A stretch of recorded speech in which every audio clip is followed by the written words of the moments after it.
Merhaba, bugün hep beraber Ay'a gideceğiz sizlerle.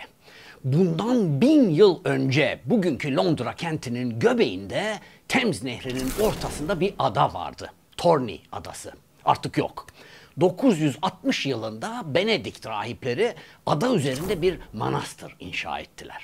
Manastıra adada yaşayan bir balıkçının Thames Nehri üzerindeyken Aziz Petrus'u başka bir balıkçı olarak görmesi üzerine Aziz Petrus Manastırı ismini koydular. 1042 yılında Anglo-Sakson kral Edward kendisinin de gömüleceği bir kraliyet kilisesi istediği için manastırı yeniden inşa etmeye başladı. Kilise tamamlanıp 28 Aralık 1065 tarihinde kutsandı. Kral da bir hafta sonra ölüp oraya gömüldü.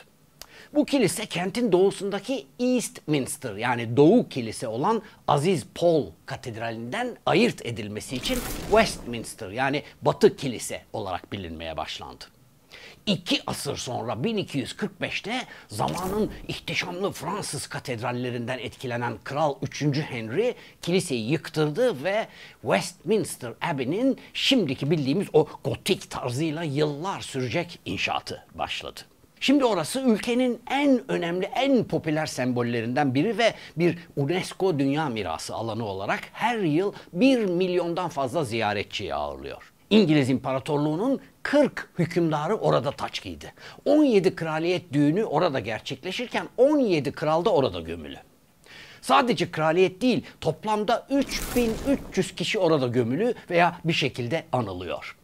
Bunların arasında başbakanlar Isaac Newton, Charles Dickens, T.S. Eliot, John Keats, Rudyard Kipling, Laurence Olivier, Alexander Pope, Alfred Tennyson ve William Wordsworth gibileri var. Fizikçi Stephen Hawking'in naaşı değil ama külleri oraya Newton'un mezarının yanına defnedildi. Churchill, Cromwell, Jane Austen, Prenses Diana, Shakespeare ve Oscar Wilde gibi bazılarında cenaze törenleri orada yapıldı ama mezarları başka yerlerde. Orada gömülü olanlardan birisi de İngiliz edebiyatının veya şiirinin babası olarak bilinen Geoffrey Chaucer.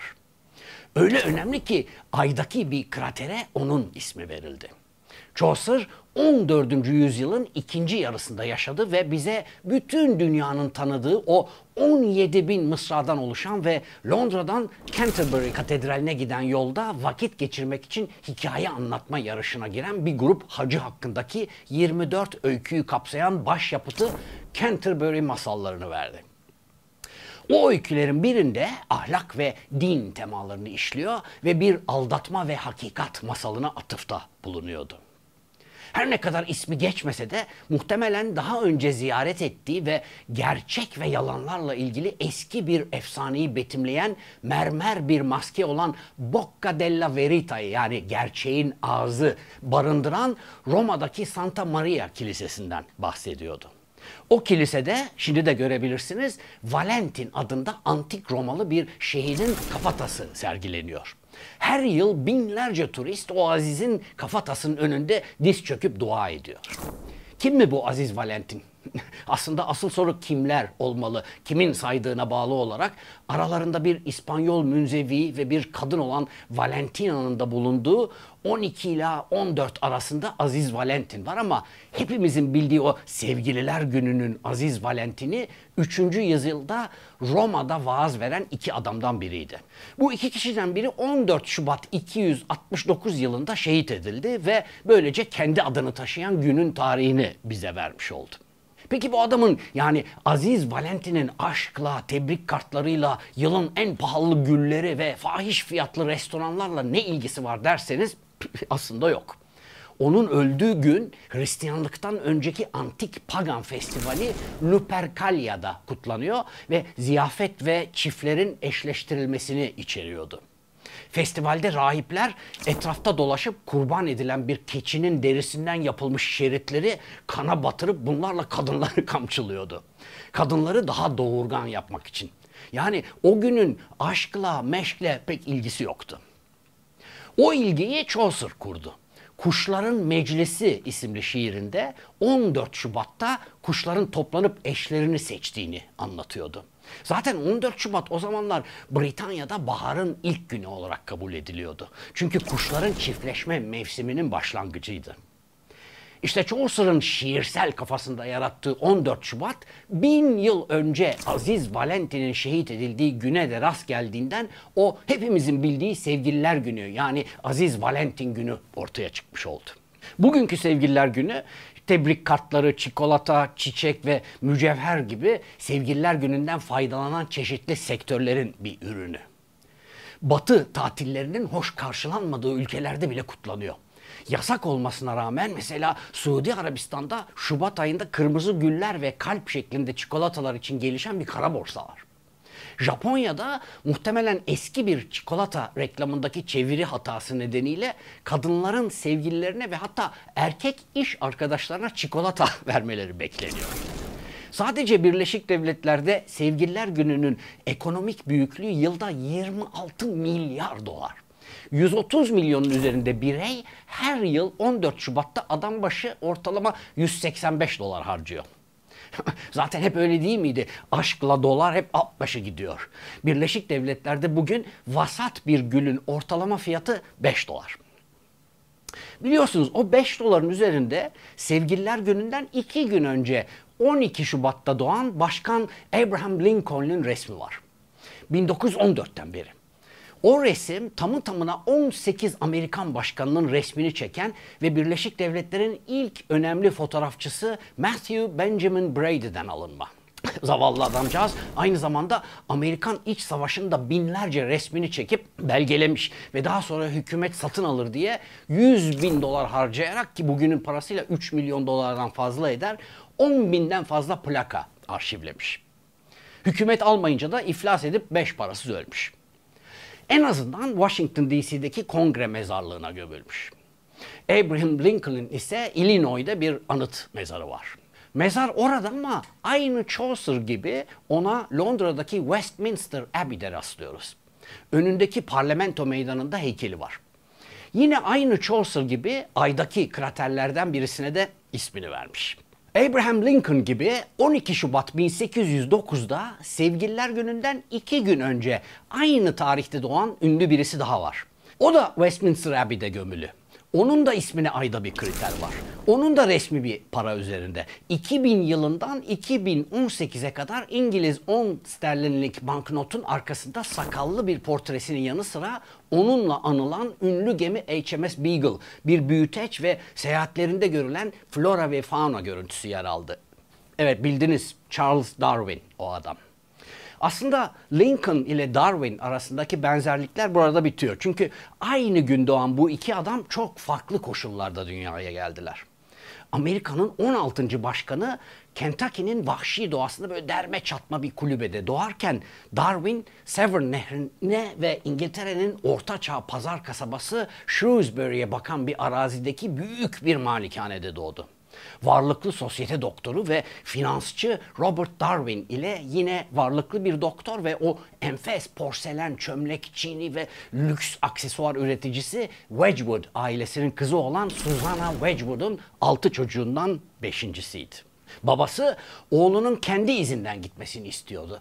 Charles Darwin 1825 yazını babasının muayenehanesinde çırak olarak geçirdikten sonra İngiltere'nin en iyi tıp okullarından biri olan Edinburgh Üniversitesi'ne girdi. Ancak kan görmekten nefret ediyordu ve derslerden sıkılmıştı.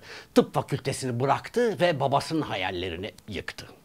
Edinburgh Üniversitesi'nden ayrıldıktan sonra o yaratılışçılığın yerleşik dini dogmasına meydan okuyacak olan o adam ilahiyat okumak için Cambridge'e kaydoldu. Daha sonra şöyle yazacaktı. O zamanlar İncil'deki her kelimenin kesin ve harfi harfine doğruluğundan zerre kadar şüphe duymuyordum. Ancak Darwin'in inancı dünya turunda köleliğin kötülükleriyle karşılaştıktan ve 3 çocuğunun ölümünden sonra sarsılmaya başladı. Yine de kendisini hiçbir zaman bir ateist olarak nitelendirmedi. Hep agnostik olarak tanımladı. Ne var ki evrim teorisi nedeniyle pek çok hücuma maruz kaldı ve İngiltere Kilisesi de bunlardan biriydi. Darwin öldükten 126 yıl sonra evrimin babasından kamuoyu önünde özür dilediler. Gerçek acı bir haptır.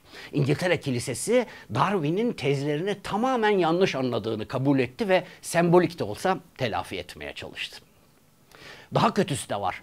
1871'de yayımladığı İnsanın Türeyişi isimli kitabında insanların maymundan geldiğini öne sürdüğü için sayısız hakarete uğradı. Oxford psikoposu Darwin'in en coşkulu destekçilerinden biri olan Thomas Huxley'e maymundan geldiğini iddia ettiği soyun büyük babasından mı yoksa büyük annesinden mi geldiğini sordu.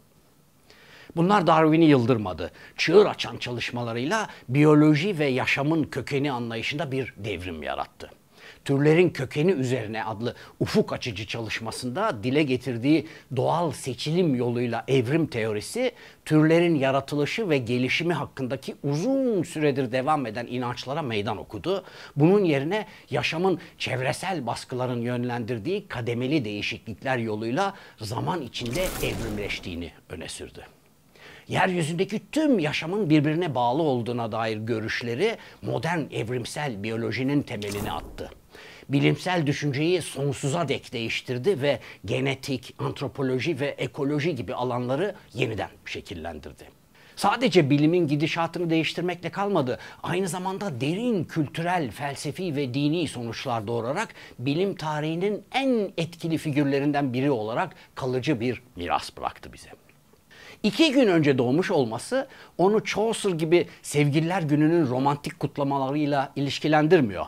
Ama o zamanlama bazen Darwin'in evrim teorileri, ki özellikle cinsel seçilim ile aşk ve cazibe temaları arasında eğlenceli çağrışımlara da yol açıyor.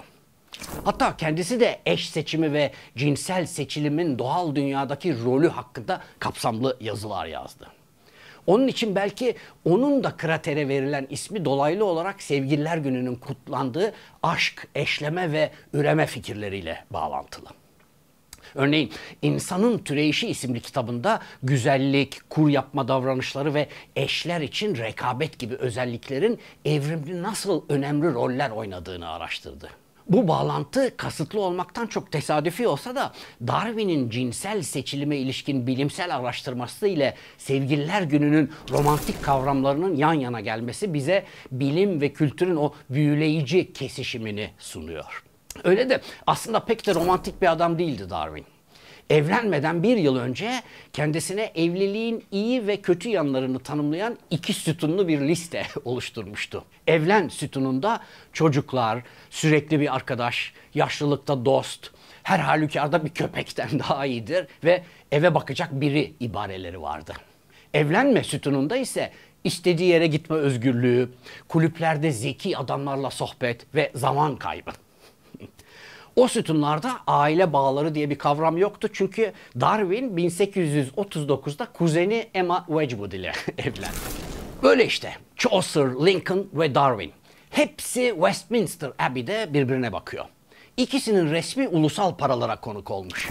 Biri de ikisinin doğumundan 2 gün sonrasını Sevgililer Günü yapmış. Hepsinin ayda birer krateri var. Ben de istiyorum bir krater. Bu arada Sevgililer Günü'nü de bekliyoruz. Az kaldı. En azından senede bir romantikleşmek hiçbir maçonun karizmasını çizmez.